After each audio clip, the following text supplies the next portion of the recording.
to go for a little revision of indices then. So I'm going to go through the basic, I call them laws and rules of indices. I know some textbooks don't, sort of mathematicians don't really call them laws and rules, they just call them indices, I think. But I like to call them laws because the first three laws, they relate to the logarithmic laws that we have. So this is my terminology. Let's go through them very quickly. So basically indices recap here. So don't forget, in terminology wise, the x here in this little expression, the x to the power n, the x is actually termed the base of the sum we're looking at, and the n is the index or the power. Okay, so that's sort of terminology we use, index or power. So x to the n is termed the nth power of the x base in this case. All right, it's a bit of terminology there that sometimes crops up. So let's quickly look at the three laws. So the first law of indices, as I term it anyway, is when you're multiplying powers together, and what we must say here is that the base is the same. So we've got multiplying powers of the same base. So when we've got that situation, we add the indices, and that's what's showing here. The bases in this case are x, so when we have the same bases, we simply add up the indices. So that's x to the m multiplied by x to the n, so we simply add them up, and that's the first law, x to the m plus n. So if you take the examples here, the base here is 2, that's 2 to the power 3 multiplied by 2 to the power 2. What we do is add up the indices, that simplifies to 2 to the power 5. Next example here, we've got x, so we don't have a number against the base, it's always a 1 by default. So that's x to the power 1 multiplied by x to the power 3, so again the same basis as x, and we simply add up the indices, so that becomes x to the power 4. And this little example on the right hand side, we've got two bases. We've got the base of 4 and the base of 7. So we can only apply the laws of indices to the base of 4 here. It's only common base. So that would be 4 to the 3 multiplied by 4 to the 5 will become 4 to the 3 plus 5 is 8. The 7 to the power 2 stays as 7 to the power 2. Can't deal with that with the laws of indices because the base is different. Okay, second law of indices we got here. Second law says if we're dividing the same bases, so dividing powers of the same base, my little cursor, so dividing powers of the same base, we subtract the indices here, and that's what we've got here. Same base is x, x to the power m divided by x to the power n, then we get x to the power of m, take away n subtract n. So in this example here we've got bases of 4. 4 is the base. We've got 4 to the 3 divided by 4 to the 2, so that would be 3 take away the 2, so 4 to the 3 take away the 2 is 4 to the 1, or simply 4. So the base was 4 there. We're dividing the same bases, so we subtract the indices. Here the base is t, and t, so t to the 6th divided by t to the 4, that will be t to the 6th, subtract 4, or t to the 2, simplified. And again, with this little example, we've got the same base of 5 here. We've got 5 to the 4 on the top, 5 to the 3 on the bottom. So that would be 5 to the 4, subtract 3. So that would be 5 to the 1 here. But the 3 squared remains as 3 squared because it's a different base. Okay, what I've done there is just multiplied 3 squared by 5. So 3 squared is 9. 9 times 5 is 45. But looking at the indices, it's a base of 5 we deal with on that last example. If we go to the third law of indices, so raise powers to powers here. Okay, so we multiply the indices. So the example is if we've got x to the power of m, and that's raised to the power of n, then we multiply the indices together. That will be x to the power of m times n. So when you're raising powers to powers, you multiply the indices. So here, 10 to the power of 4 raised to the power of 2 becomes 10 to the power of 8. 4 times 2 is 8 there. Next one we've got the base of x raised to the power of 2, and that's raised to the power of 3, so that becomes x to the power. Notice it's 6 not 5. Some students write 5 there. It's 2 multiplied by 3, x to the power of 6. And this example here we've got 2 multiplied by y to the 4, all raised to the power of 2. It's in a bracket, so everything's raised to the power of 2 here. And again, don't forget that 2 has a little 1 against it. You don't write it, but the 1 is there. 2 to the power 1, okay, and multiplied by y to the power of 4. So looking at them individually, that will be 2 to the power 1 raised to the power of 2, so that's 2 to the power 1 times 2 is 2. and then y to the power of 4 raised to the power of 2, that'll be y to the 4 times 2, that's y to the 8. So we get 4y to the 8, 2 squared is 4, y to the 8. Okay, so this is what I call the 3 laws of indices, and they relate to the 3 laws of logarithms. They're very kind of similar to the laws of logarithms. This next one I call the rule of indices, and this is a problem for a lot of students. They struggle with this one, the negative index, the negative power rule. This is where if you have x to the power of negative n, say, that could be negative 2 for example, what I'm saying is you can write that as 1 over x to the n. So what I'm saying is I've got x to the negative n as 1 over x to the positive n. Okay, and a little jingle here is you cross the line, you change the sign of the index. There's a sort of a 1 there underneath the x there. So when I bring the x to negative n below the line, I change the sign. When you cross the line, you change the sign of the index. That's what I was trying to show here. So if you have something like 8 to the negative 3, think of that as being over 1. That helps. Now, when you cross the line, when you bring the 8 to the negative 3 below the line, you change the sign of the index. That's 1 upon 8 to the 3. In this case here, you've got to be careful with this one. I've got 4 multiplied by y to the negative 5. That negative 5 is associated with the y only. There is a 1 associated with the 4 again. We don't like the 1s, but it's there. So that's 4 to the 1. If I take the y below the line, if I cross the line, change the sign kind of thing, think of a 1 if it helps you below the line. When I take the y to negative 5 below the line, that becomes y to the positive 5. So again, I've crossed the line, changed sign. I've kept the 4 to the top line. If I took the 4 to the bottom line, that'd be 4 to the negative 1, of course. The 4 is really on the top line. It's the y that has a negative 5 against it. And this one here, again, be careful with this one. This is 10 divided by p to the negative 3. And again, if you think of crossing a line, changing the sign, when you bring the p to the negative 3 to the top line, it becomes p to the positive 3. And again, you might want to think of it as that's over 1 again. So you cross the line, you change the sign of the index. So negative 3 on the bottom will become positive 3 on the top. And this last one, again, you've got to be careful here. We've got the 2x all to the negative 3. So in this case, I could take the whole bracket below the line. So again, it's really 2x to the negative 3 all over 1, if you think of it that way. So you bring the whole bracket below the line, that becomes 1 over 2x to the positive 3. And all I've done on the next line is apply the third law of indices. So 2 cubed is 8, and x to the 3, x to the 3 there. Just be careful again with that. The whole bracket in that case was brought below the line and change the sign.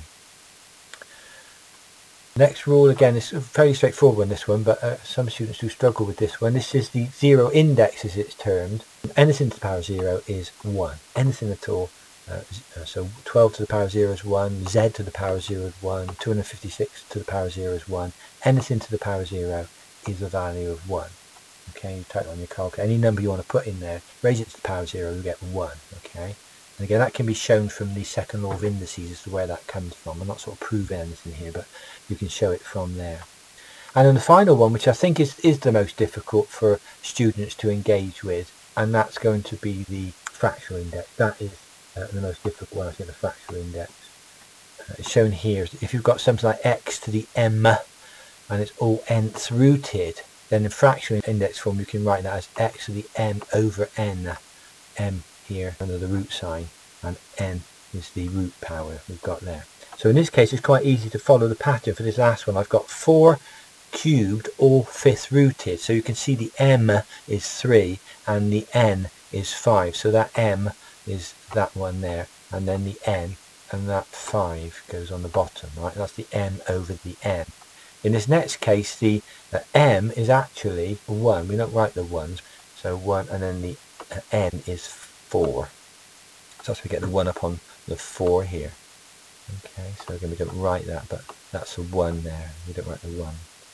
And the last one is the most difficult one, I think, because we do not write the powers here, but there's a 1 against the 9 under the root sign, and there's a 2 here in the root. We don't write that 2, but it's a 2 for square root. So that's how the 1 upon 2 is derived for the half. So that's a difficult one because you don't have any numbers there to deal with. So that 1 there is that 1 there. and then the 2, and there's a 2 there. Okay, that's more difficult now. So those are the backdrop to what we do. That's the laws of indices. Okay. Quickly run through these exercises, then we've got lots of other problems to go through. I'm going to go through them very quickly here. All right, so if you want to join me or not, if you don't, it's up to you. But very quickly, I'm going to go through these. So we're going to apply laws of indices. Okay, so I'm going to go through these fairly quickly. Exercise 1I is all about applying the first law of indices. So everything we're going to do here is going to relate to the first law of indices. This one here for the first question. All right, so very quickly going through this. I've got 7 multiplied by 7 to the 5 multiplied by 7 to the 9. Don't forget there's a 1 against that 7. We don't write it, but it's there. So all I do now, because they're all the same bases or multiplied together, I add up the indices. So we can clearly see that would be 7 to the power of 1 plus 5 is 6 plus 9 gives us 15. So 7 to the 15. So that's the numerical base. If I look at the next one, I've got m to the 5 multiplied by m to the 4, m to the 6, m to the 2, all multiplied together, all the same base. So I just simply add up the numbers there. So 5 add 4 is 9, add 6 is 15, add 2 is 17. So m to the 17. So that's the first law of indices applied for that problem. Next we're going to look at the second law of indices. So that's when you've got x to the m over x to the n. We subtract the indices. Let's have a look at that one. That's exercise 2 here. So we've got 4 to the 8 divided by 4 to the 5. So don't forget, if I just, not perhaps too clear to see, if I sort of go up here, that's 4 to the 8. It's all divided by 4 to the 5. So we subtract the indices here. That would be 4 to the 8, and we take away the 5 there. So 4 to the 3 would be the solution there. This next one's a bit more complicated. Here, I'm going to draw it in 2 lines here. We've got y to the 3 multiplied by y to the 4 multiplied by y to the 8, and it's all divided by y to the 5 multiplied by y to the 6. I'm not using the multiplication symbols because we default multiplication symbol. What I'm going to do here is apply the first law to the top and the first law to the bottom to simplify, and then the second law between top and bottom. So the first law, the same basis, or base of y, we just add up the indices, so that will be y to the 15 when you add them up. So 3 plus 4 is 7, 8 is 15, all divided by y to the 11 on the bottom. So I'm applying the first law to the top, first law to the bottom, and now I'm going to apply my second law here to get my solution. So we've got same basis y, we're dividing them, so we subtract the indices, so that becomes y to the power of 4. 15 take away 11 is 4. Okay, so that's slightly more complicated, that one. Looking at the third law of indices now. So third law, we're going to look at this law here. This one. Okay, this is exercise 3I. Apply the third law. This is where we're raising powers to powers here. So we take the first one, we've got 5 is the base, it's raised to the power of 3, and then that is raised to the power of 3. So that will be 5 to the 3 multiplied by 3, that will be 5 to the power of 9. Next one, we've got the base of v raised to the power of 4, and that's all raised to the power of 2, so that will be v to the power of 8. 4 times 2 is 8. Be careful with the next one, because we've got 2 different bases inside the bracket. We've got p squared, so p is a base, multiplied by q to the 4, q is a base, and all raised to the power of 3. Now that means everything in the bracket is raised to the power of 3. So in this particular case, we will get p to the power of 2 times 3, so p to the power of 6, and that's multiplied by q to the power of 4 raised to the power of 3, that's q to the power of 4 times 3, q to the power of 12. Okay, so that's the third law of indices applied in that particular case. I'll just look at this one again on 2 lines. It might make it slightly easier to see. What we've got here is a to the power of 7, and it's divided by b to the power of 5. There are different bases here, so I cannot simplify inside the bracket, but I've got to raise everything in the bracket to the power of 6. So we need to do 6 times table here. So a to the power of 7 raised to the power of 6, that's a to the power of 7 multiplied by 6, so that becomes a to the power of 42 from your tables, and that's divided by b to the power of 5 raised to the power of 6, that becomes b to the power of 30 tables. Okay, so that's the third law of indices applied there. Look for a thumbs up in the window. Thumb up, oh, thumb up, good, thank you. And the cat gave me a thumb up there, that's good. Even the cat's enjoying this. Good stuff. Exercise 4 is all to do with a negative index. Alright, so this one here we're looking at down here. So number 1 we've got 3 to the negative 1 can be written as 1 over 3 to the power 1, or just 1 over 3. We don't really need the 1. But again, if you want to think of crossing a line, changing the sign, if that helps, then we have a 1 underneath that 3. 3 to negative 1 becomes 1 upon 3 to the 1, or simply 1 upon 3. Okay, this one we've got 5x to the negative 3. Now don't forget the 5 has a power of 1 against it. The negative 3 is purely against the x. So if I was to apply the reciprocal rule of indices there, that would be 5 divided by x to the positive 3. So again, crossing the line, changing the sign, that's what we get. So the 5 is still on the top, that's 5 to the 1, and x to the positive 3 on the bottom. Cross the line, change the sign. Item 3 here. Now we've got the whole bracket here raised to the negative 4.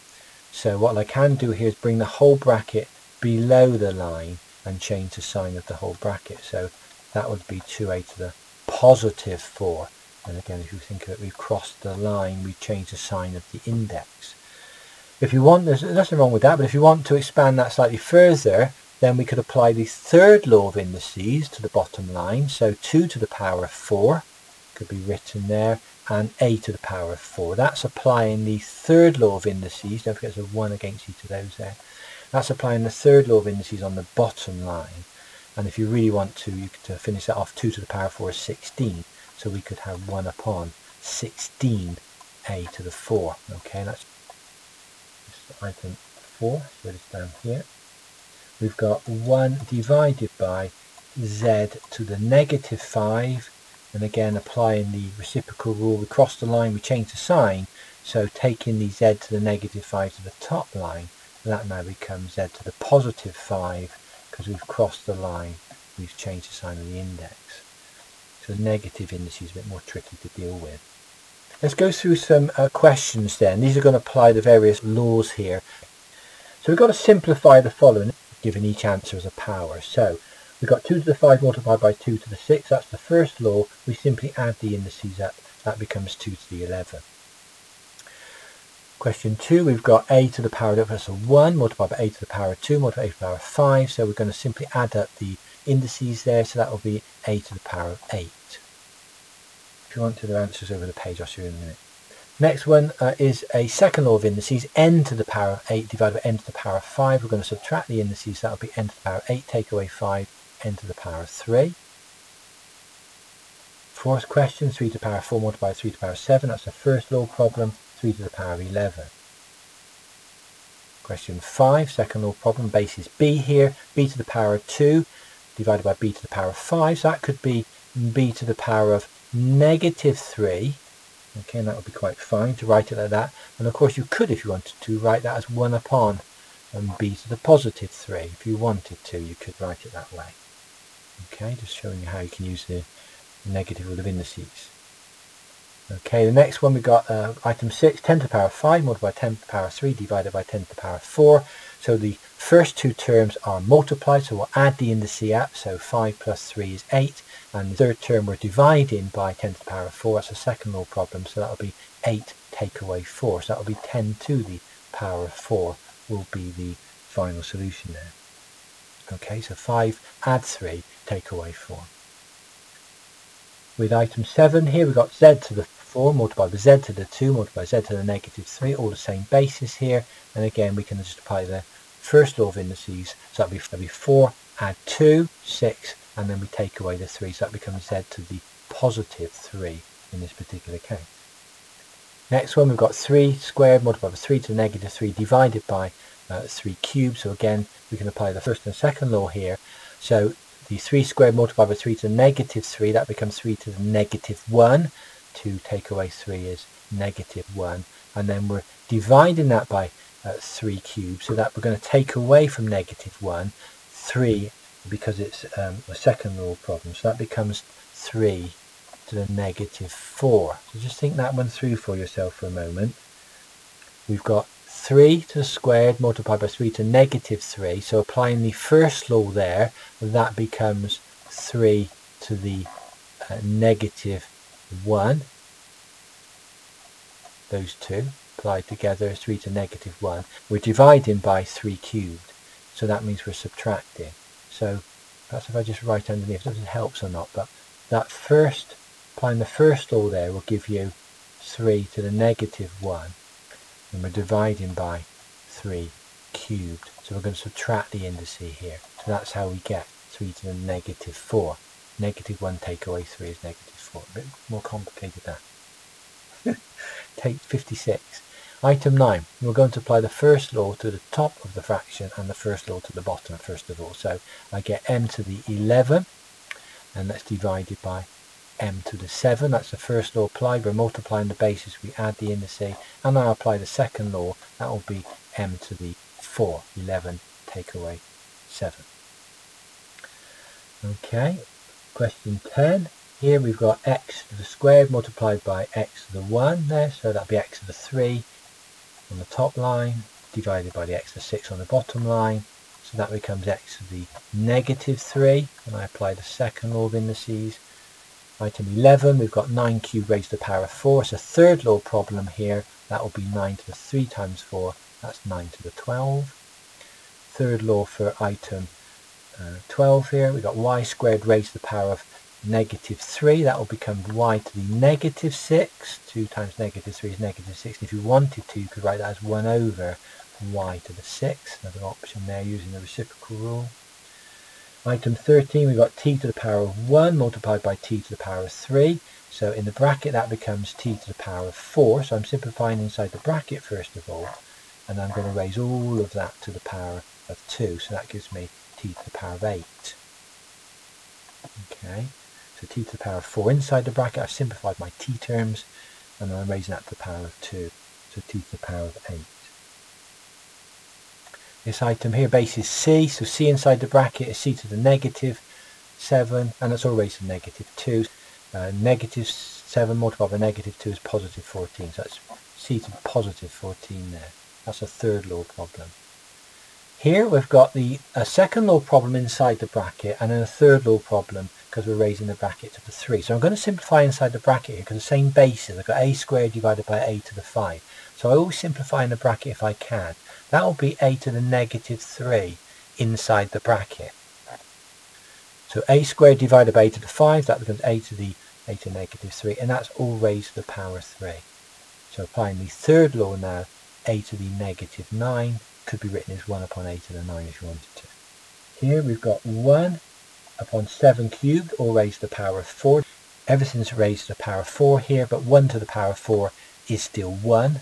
1 times 1 times 1 times 1 is still 1. And raising the 7 cubed to the power of 4, that becomes 7 to the power of 12. If you wanted to, you could write that as 7 to the negative 12, if you wanted to. Next one, we've got b's inside the bracket, bases of b, so I'm going to simplify inside the bracket and then raise it all to the power of negative 2. So simplifying inside the bracket, that will be b to the negative 5 to take away 7 from our second law, and that's all raised to the negative 2. So negative 5 times negative 2 is positive 10, so that becomes b to the positive 10. And the last one on this side, 18, we've got 1 upon 8 cubed, all cubed, so that will be 1 upon, applying the third law of indices to the denominator here, that becomes 8 to the power of 9. 3 times 3 is 9. If you want to, using the reciprocal rule, you could bring that to the top line as 8 to the negative 9 if you wanted to. Don't forget that's effectively over 1 there. Okay, so there's a little bit of an insight into the first, second and third law of indices and the reciprocal rule of indices there.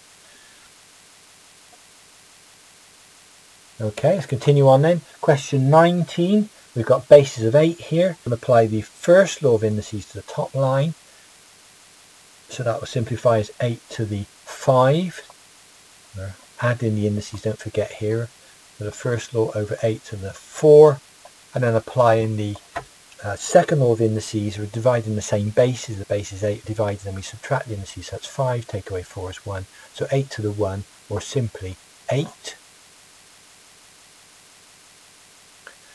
Next one, we've got basis of 7. So we've got our top line 7 to the 2 multiplied by 7 to the 5. So that's 7 to the 7.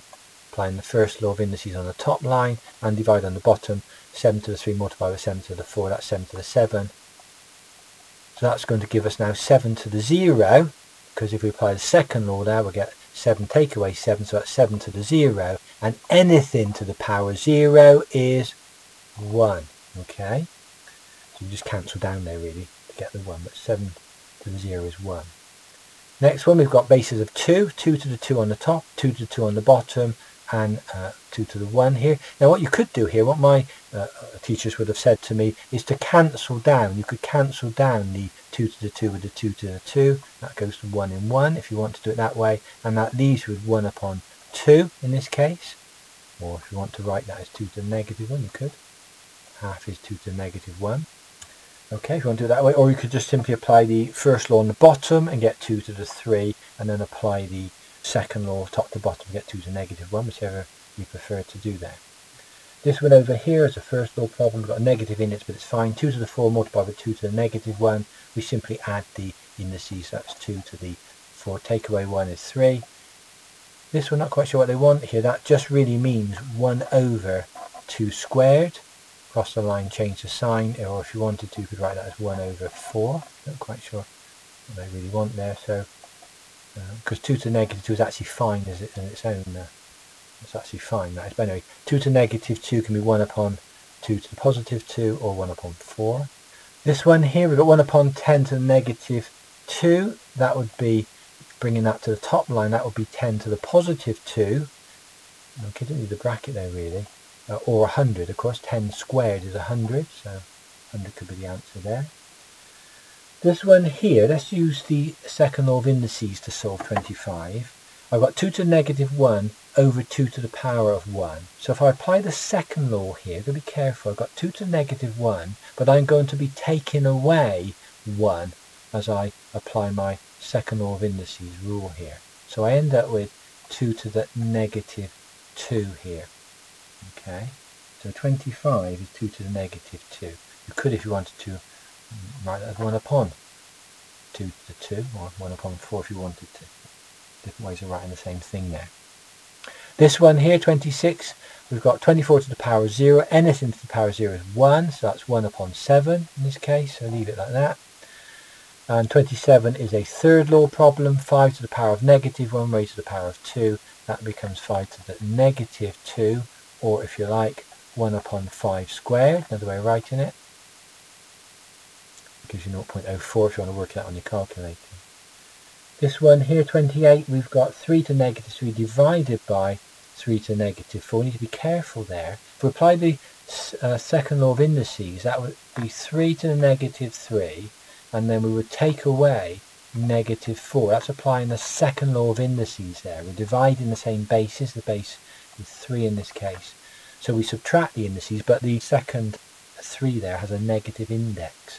So we need to be careful there. A bit of directed numbers. That's negative 3 plus 4. So that will become 3 to the 1, or simply 3. So that's a bit of a sneaky one there. That double negative, be careful there. Double negative we've got. That gives you the positive value there. Next one, what have we got? We've got 7 divided by 24 to the 0. Don't forget anything to the power of 0 is 1, so that's really 7 divided by 1, or simply 7 for that one. This one's interesting. We've got a 1 upon 5 all raised to the power of negative 2. Now, there's several ways of dealing with this. One way you could deal with this is to deal with the negative part of that index straight away. Don't forget the negative means reciprocal. It means turn me upside down. It means I'm really the other way round. So you could, if you wanted to, write that as 5 over 1, and that would all be raised to the power of a positive 2. Okay, so I dealt with the negative bit there by turning the fraction upside down. So 1 upon 5 to negative 2 is 5 upon 1 to the positive 2, or simply that's going to be 5 squared here, which is 25. Here we've got 7 multiplied by 24 to the 0, anything to the power of 0 is 1, so that's 7 multiplied by 1, that's 7. And again here, it's item 32, we've got 2 divided by 3 to the negative 3. So again, if we wanted to, we could actually write that as 3 upon 2, still in our bracket, but now raised to the positive 3, if you wanted to. Or you could apply the third law of indices and get 2 to the negative 3 over 3 to the negative 3, if you wanted to. There's different ways of doing the same thing, really. Would expand there to 3 cubed over 2 cubed, which could be written as, if you want to do the numbers on that, that would be 27, that's 3 cubed, divided by 8, which is 2 cubed. So I'm given in the question then 2 over 2 to the negative 3, and it's all raised to the power of negative 2. What we could do here is actually simplify in the bracket, because they're both the same bases. They're both of the base of 2. So that's base of 2 here. So let's simplify inside the bracket first of all by using the second law of indices. I think that's what I'll do here. So applying the second law of indices, that's 2 to the 1 divided by 2 to the negative 3. So that's 2 to the 1 take away negative 3 by applying my second law of indices inside the bracket. So that gives me 2 to the 4 inside the bracket. We follow that through. So 1 plus 3, if you like, in that case is 4. And then if I apply the third law of indices, I can get 2 to the negative 8. Or if I wanted to, I can write that as 1 upon 2 to the positive 8. So one way of doing that. It does actually say in the answers 0.00391, which I take it would be 1 divided by 2 to the power of 8 on the calculator. So 1 upon 256, yeah. Let me show you another way. If I just apply that negative 2 to begin with, so I'm going to start here. And if I apply the negative first of all and get rid of the negative that's outside of the bracket, I could write that as 2 to the negative 3 over 2, and that's now all raised to the power of 2. So just another way of doing the same thing, really. I still would apply my second law of indices inside the bracket, so I get 2 to the negative 3, and that would be take away 1, there's a 1 there. That would be inside the bracket, that's the power of 2. So that gives me now 2 to the power of negative 4 inside the bracket. Just add in the terms up, negative 3 take away 1, that's still raised to the power of 2, and that still gives me then 2 to the power of negative 8 when I apply my third law. I'm still back to 1 upon 2 to the power of 8. Right, so different ways of skinning the cat. No pun intended there for you, Emily. Different ways of handling that problem, really. Messing about with indices. Okay, so the negative indices is quite a tricky little thing to deal with. It does take quite a bit of practice. That's the answer to all the questions there.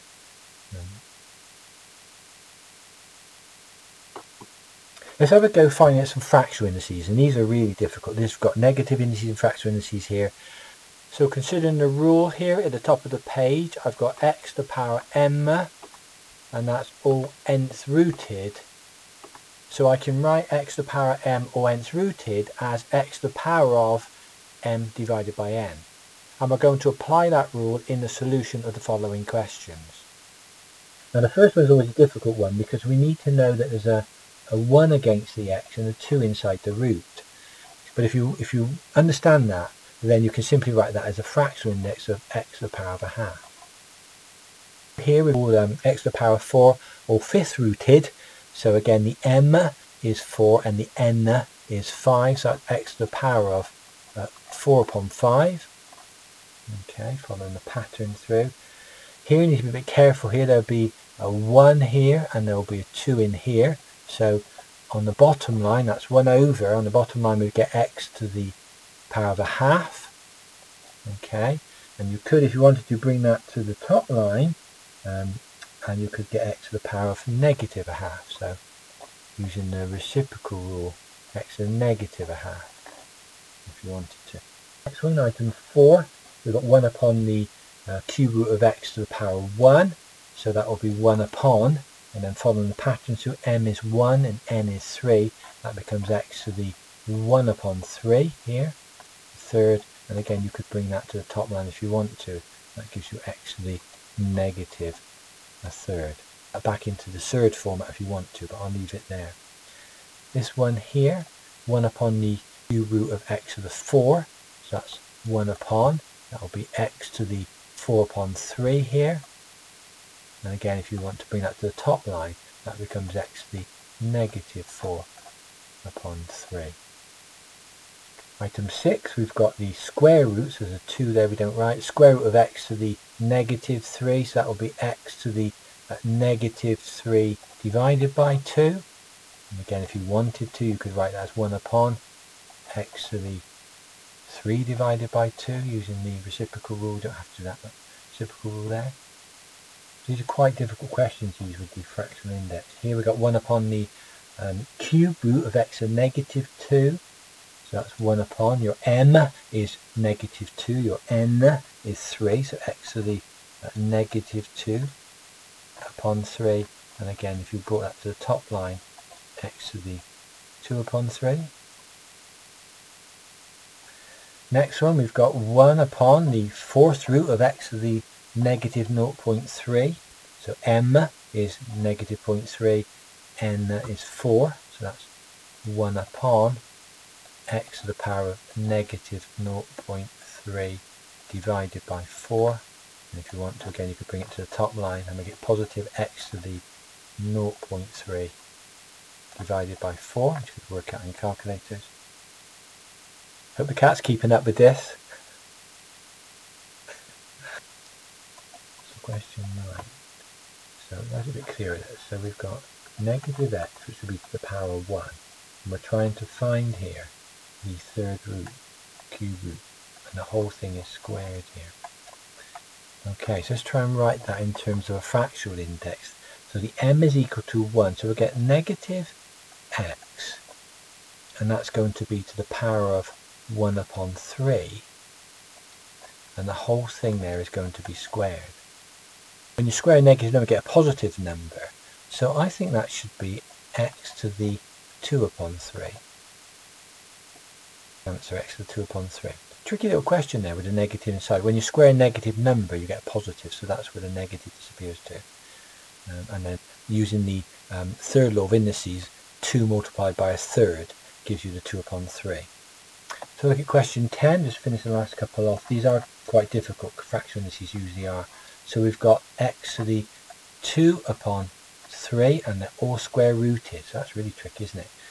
So let's try and write that as a fraction. Now in this particular case, the m is going to be 2 upon 3. Okay, the n is 2. So that will be x to the 2 upon 3, but it's all divided by 2. Okay, so that's the m is the 2 upon 3, and we're dividing it by 2 in this particular case. So if I write that in fraction form, and that's x to the 2 upon 3, and we're dividing that by the 2. Now don't forget with fractions, let's go back to fractions work. Now when you're dealing with fractions, that would be 2 upon 3, and that's multiplied by 1 upon 2. Turn the denominator upside down and multiply. So that's actually going to be x to the power of 1 upon 3, because the 2's cancel. That cancels there with that one there. 2, you could write that as 1/3 is a cube root. You could write that as a cube root of x if you wanted to. So question 11.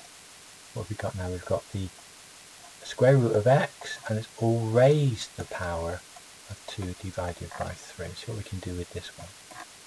So the square root, we've got to remember with the square root, we can write that as x to the half. So x to the half, let's put that inside the bracket, and that's all raised to the power of 2 upon 3. That's now a third law problem, so we'll get x to the half multiplied by 2 upon 3.